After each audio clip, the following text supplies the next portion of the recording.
This teaching is a continuation of what the children have taught us. And it's a way of understanding more deeply in the way that the Buddha teaches us to understand. By understanding the content, the apparent reality of cyclic existence. First of all, by definition, cyclic existence is that which is the cycle of death and rebirth. Cyclic existence continues, and it has continued since the first idea of self-nature as being inherently real. And each one of us have experienced the cause and effect, continual arising of the birth and death experience, and the continual arising of connecting cause and effect scenarios. According to the Buddha, nothing in cyclic existence, nothing in apparent reality arises rootless. That is to say, there is never any kind of causeless or baseless experience that any of us have ever or will ever experience on an individual or collective level. According to the Buddha, what we think, this process that we become deluded with, cannot be. And what we actually think is that events occur toward us or to us, that things seem to arise spontaneously in our lives that we cannot account for. We seem to feel victimized by our environment. We seem to feel not understanding. We are continually naive about what appears before us, continually naive about the neuroses even that arises within our own mind with which we must assume that we have some intimate connection with, somewhere. Still, we are always surprised at the neuroses that arises within our minds, always surprised that once again we are beaten by our own thoughts and feelings, always surprised when the world contrives to slice us off at the knees. But according to the Buddha, that can never happen.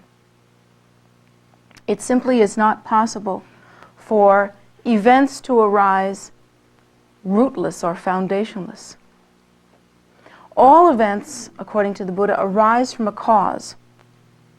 And this cause is a direct cause. There are no accidental, slipshod methods by which things come together and contrive to create a circumstance that victimizes us. All that we experience is a pattern, a habitual pattern that seems to appear as a continuum. Our experience is a continuum, and the basis of that continuum is the idea of self-nature as being inherently real.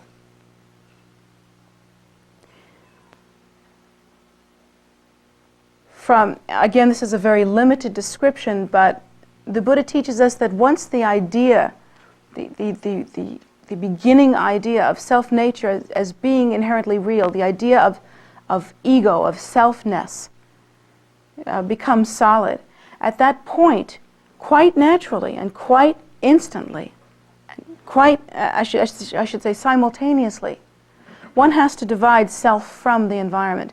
One has to create the difference between self and other. That is the only way that the idea or structure of self can exist. Otherwise, it cannot exist. It must exist simultaneously with the idea of other, you see.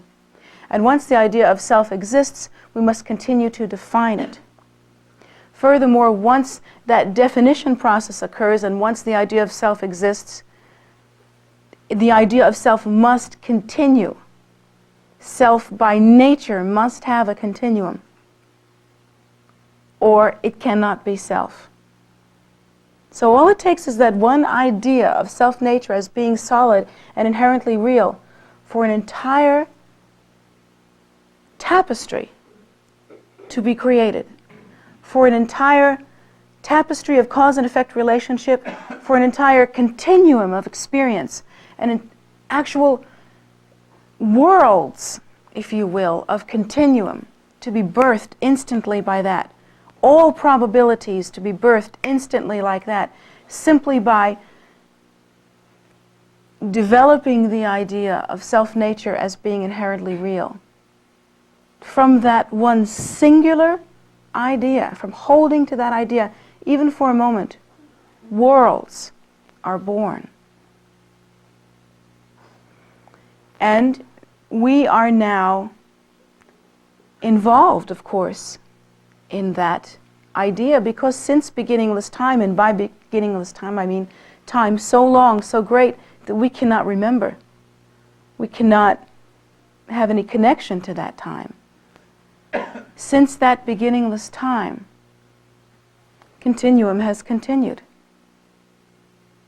We have to remember that the basis of continuum is the belief in self-nature as being inherently real, and that continuum is actually a puffball, and that continuum stops continuing when we don't continue it anymore. But again, while that idea is there, continuum naturally continues.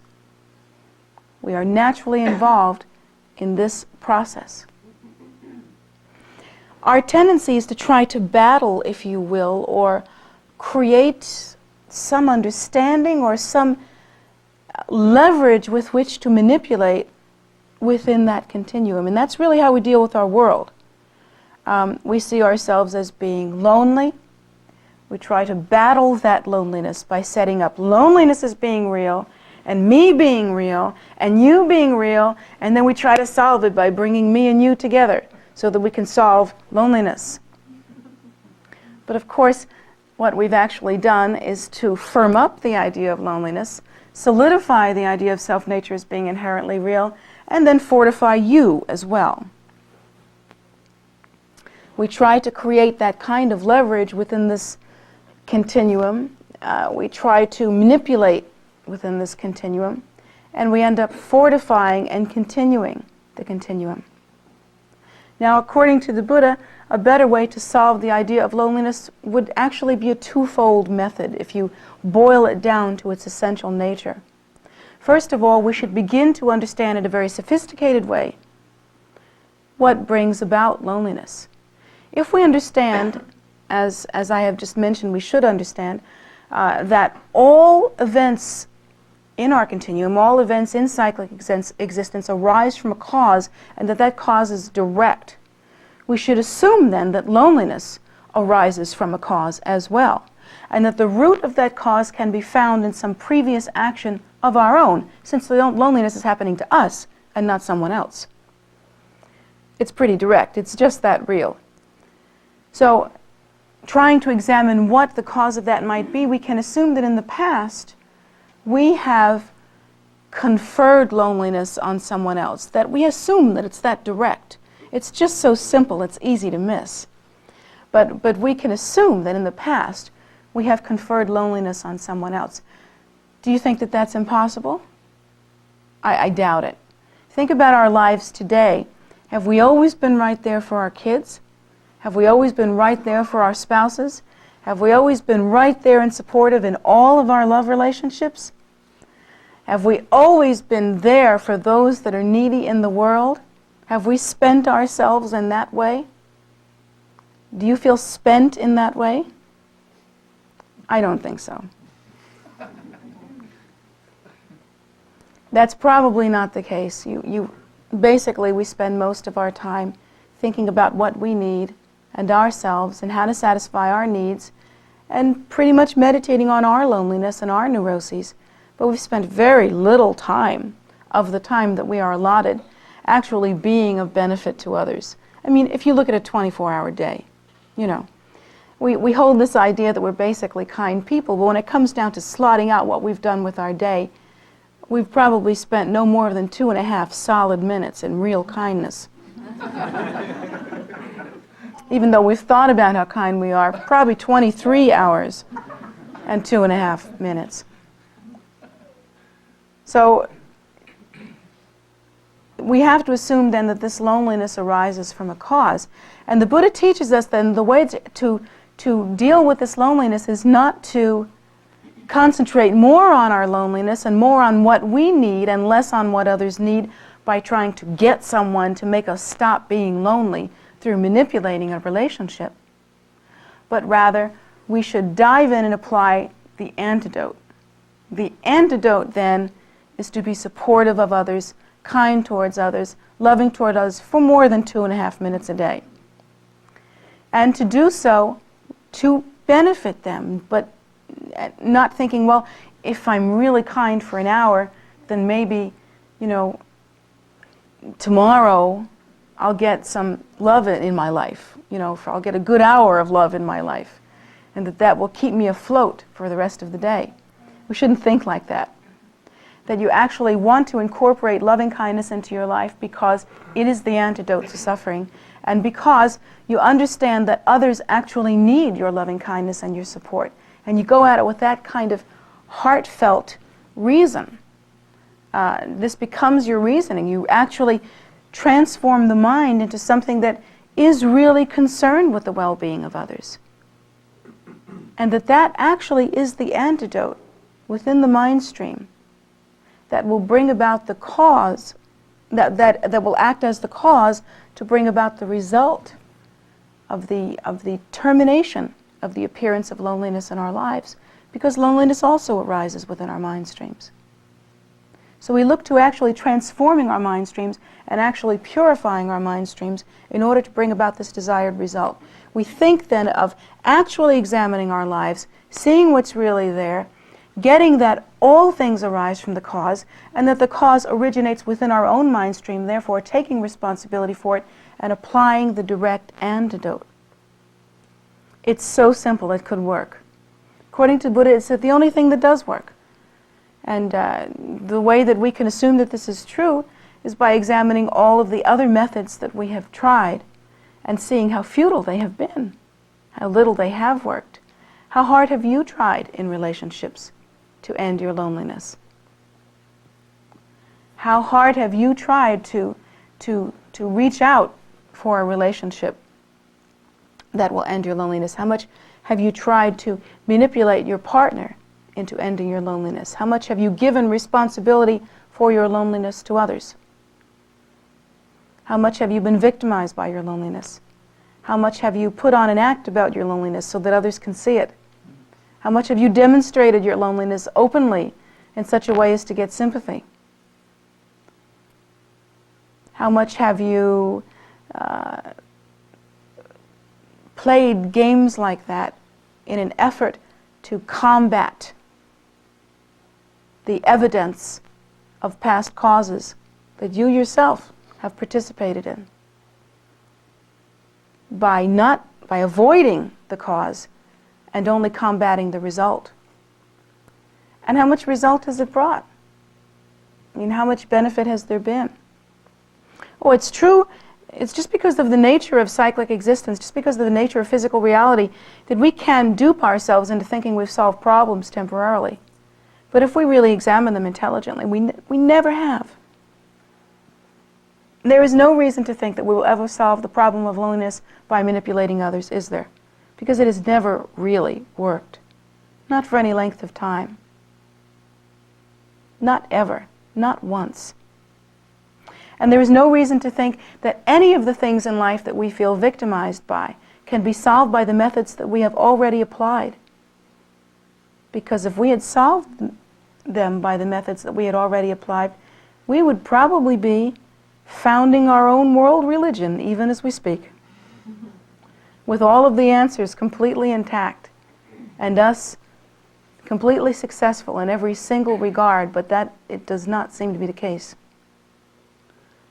Instead, we are searching for truth, trying to understand how to make peace in the world, how to make peace in our minds, how to get a hold of ourselves, how to live a life that will bring about the termination of all the discomfort that we have felt, how to learn and how to become something that has the answers. Now, the Buddha teaches us that all things arise from a cause, and that actually, from one point of view, allowing for a deeper understanding of time and space reality as being not what we think it is, in that we, in our assumption of ego, have to see continuum happen in a continuous way. That is to say, we have to perceive in a linear way. We perceive cause bringing about effect, bringing about cause, bringing about effect, and we actually see this happening in a linear fashion, that cause precedes effect, and effect goes after cause. And we see it happening in a way that complements or is agreeable with the form that we now take. We now take this human form, and in this human form we live on the earth in a physical way, in a physical dimension.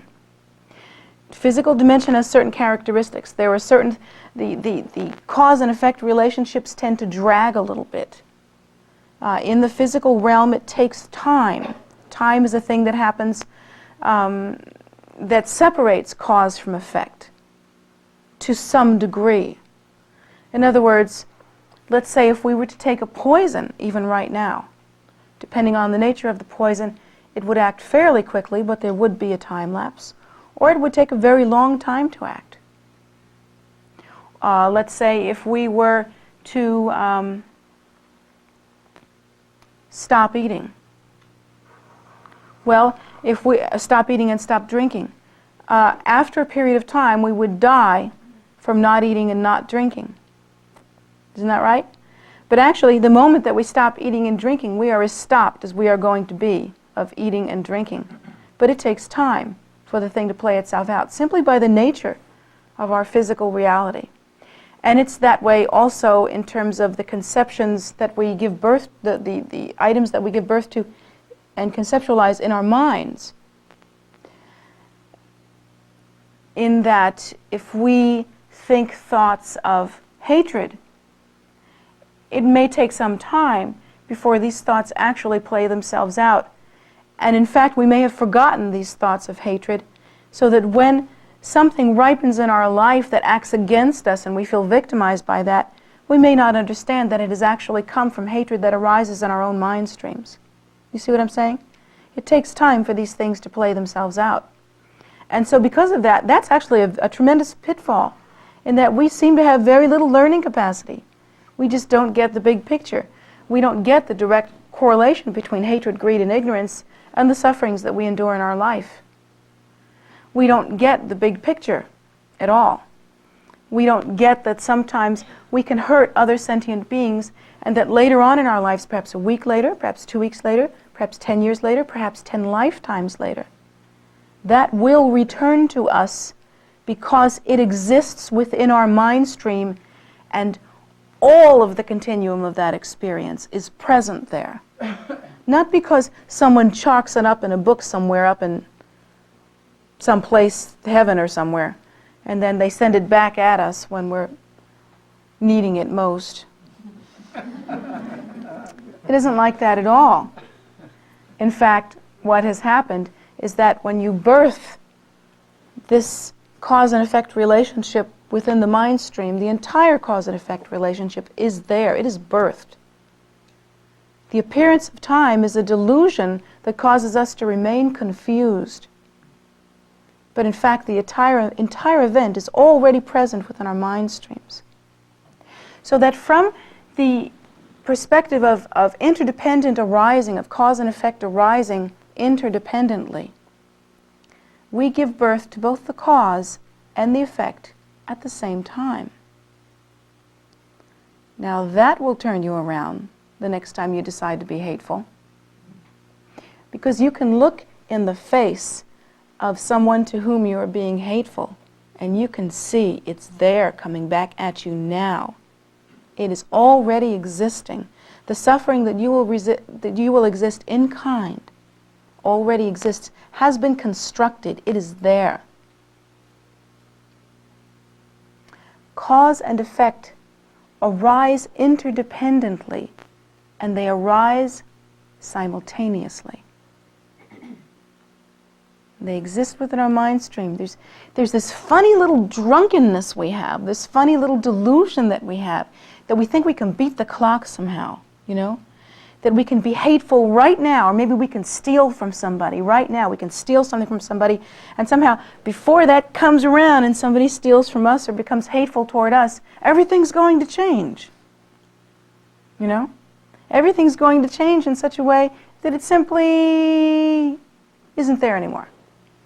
Somehow the cosmos, or whoever's in charge, forgetting that there's nobody in charge but us, but anyway, whoever's in charge is going to somehow forget, you know, as though there were a god that were a doddering old fool, far less intelligent than you, and you are going to beat the socks off of him.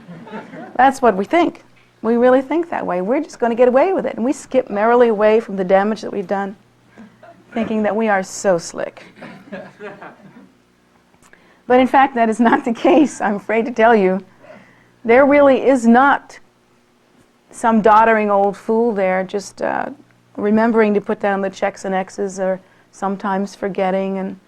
And this thing isn't done with mirrors, you know. You really can't beat the clock, and you can't fool anybody. Because basically, when you give birth to hatred, greed, and ignorance in your mind stream, the cause and effect relationships already exist. They are printed. They are cut, printed. It's happening. It's already happening. The delusion is in your experience of time. But within the view of relativity, these things are already occurring. Now, I've described one method for dealing with this, and that is to apply the direct antidote through a sophisticated understanding of how cause and effect arise interdependently, and from taking a real responsibility for what you have just given birth to and realizing that you are not, it's like having a child, you know.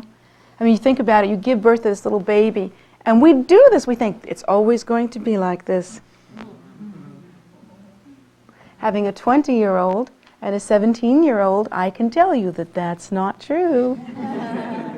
Those little critters grow up to be those big, monstrous critters. And they're a very different game at that point. But when we give birth to these little things, we think that's all they're ever going to be. So cute, and they're always going to smell like that.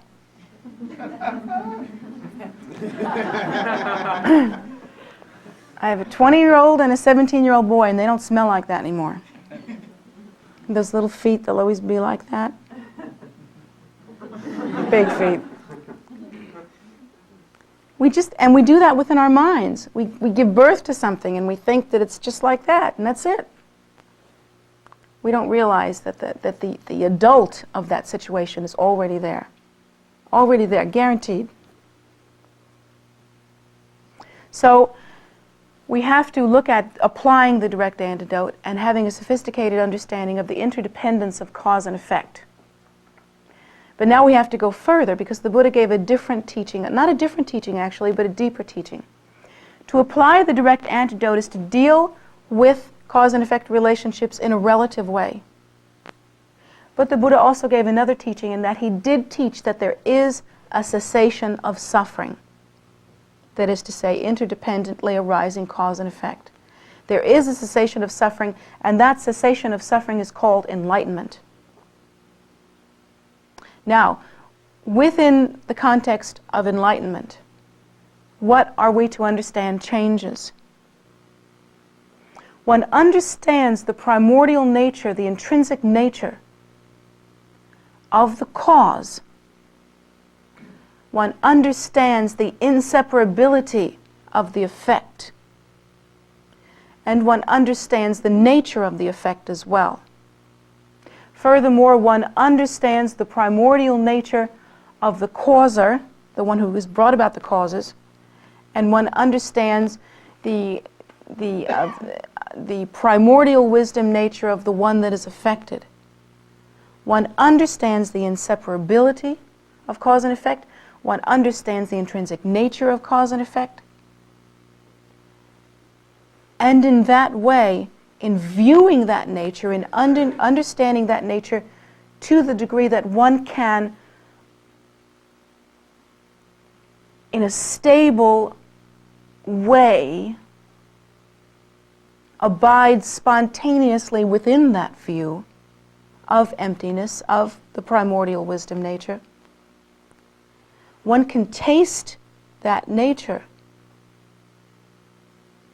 to such a firm degree that in awakening to it, in tasting it, in realizing it, all constraints or distinctions that occur within that nature are understood to be puffballs.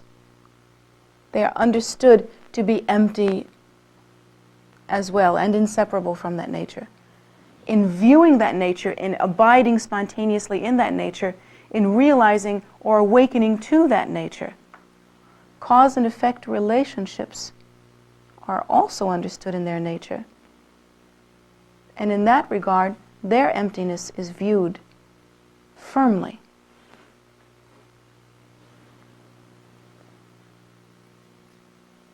In that state of awakening, in that state of enlightenment, cause and effect relationships naturally subside. They are pacified. How are they pacified? They are pacified in that one realizes the nature is the nature is the nature. One awakens to that nature to the degree that the mind ceases to make distinction, the kind of distinction, for instance, that is the basis of the assumption of self-nature as inherently real and other as being separate. One no longer makes such distinction, and that distinction is actually the building blocks by which all suffering is created, by which all cause and effect relationships are created. But the interesting thing about understanding that these two methods can be applied, that is the direct antidote method concerning relative view, and also the realization of the primordial wisdom state, or the awakening to the enlightened nature, and therefore the indivisibility between subject and object. That these are the two methods. Well, of course, rather than having to apply the antidote to all these things that we have going on for us, which seems like an odiously painful thing to do for a very long period of time. I mean, to be kind for as long as we've been nasty, think about it, you know. That seems like a whole lot of trouble, doesn't it? I mean, it was so much trouble to be nasty. Now we have to go be kind. Get real. So we think that we can hardly do this. So what we need to do now is we need to sit down and get enlightened. So let's do it right now, shall we? Wait a minute. I want to look real when I do this. Do you think that that can happen? Are we going to just sit down and get in? Have you ever tried that? Sure you have. You know you have. Sure you have. Anybody in this room has sat down and said, okay, this is it.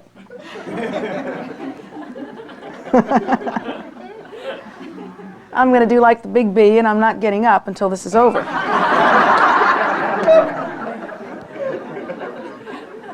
Well, the difference between you and the big B is that the big B spent a lot of time in previous incarnations applying the direct antidote. So he was finished with all the nasty stuff. And he paid back a lot of dues, and he actually purified a lot of the cause and effect relationships within his own mind stream, so that his mind stream was not like ours is now. His mind stream was much more pure. He had at least a running shot at viewing the primordial wisdom nature, where we have a running shot at remaining firmly entrenched in our neuroses for a very long time under that tree. And that's what he did. He was able to really, the mind was so spacious, his mind was so relaxed due to the purity of it, due to the endless practice of loving kindness and the endless meditation that he had done, and the endless pacifying of all of these cause and effect relationships that he himself took responsibility for and applied the technology to resolve, that his mind was quite spacious and quite clear. So that's why he doesn't say, sit down under a tree and get the big picture. What he says is actually to realize in a sophisticated way the cause and effect relationships and how they arise within relative view, and to apply the direct antidote. And then he also teaches us to awaken to the primordial wisdom state. Fortunately, in Vajrayana, we have the added dimension of being able to practice the pacification of cause and effect relationships in a very condensed way. And the methods that we have to do that are actually quite technical. They really are. There's a great deal of visualization, there's a great deal of mantra recitation, there's a great deal of different kinds of ritual practices that one would do. And each of those practices are not, it's not like you just do ritual things. In those practices you have an understanding of the outer, inner, and secret meaning of those practices and how they actually relate to the mind as it appears in the world now, and how it actually pacifies causes. For instance, since time out of mind, we have been concentrating on our own ego. You know, we have been concentrating on self-nature as being inherently real and what we want and what we can do to make self-nature even happier at being inherently real. In Vajrayana, instead, one generates oneself as the primordial wisdom deity through the use of visualization and mantra recitation and through preparation practices, and then arising as the deity, one arises from the space of emptiness, from samadhi, rather than from the idea of self-nature being solid, and from also the very essence of bodhicitta, or compassion. So one generates oneself as this pure deity form, arising in compassion from emptiness, and realizes one's nature as being inseparable from emptiness. And that is an antidote that in a very short and condensed time can purify, since we're doing it very strongly and with a great deal of force, really, and energy, can purify the assumption of self-nature, which is done in confusion and in a very loose way that we have been involved in since the beginning of time, or beginningless time. So we have methods now that we can actually use, but basically they are about pacifying cause and effect relationships and assuming responsibility for them having arisen in your mind stream, and assuming that that is where the end will come, and also through performing meditation and practice in order to awaken to the primordial wisdom nature, which is your true nature, undefiled, unchangeable, ever-present, and undiminished. That these basically are the methods. Now we're going to walk right out of here and we're going to continue doing what we're used to doing, which is to say, I'm lonely, which is to say, take me out to breakfast because I'm lonely. Or, you know, all of the little things that we do, or buy me a car, let me get, you know, whatever it is that we're doing, that we all have, you know what it is. I don't have to tell you what it is that we do. You already know this.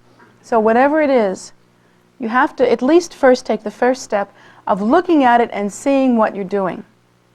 That you're stepping into this diluted continuum and you're trying to manipulate the continuum, and what you're actually doing is reinforcing the continuum so that it will most certainly, assuredly continue.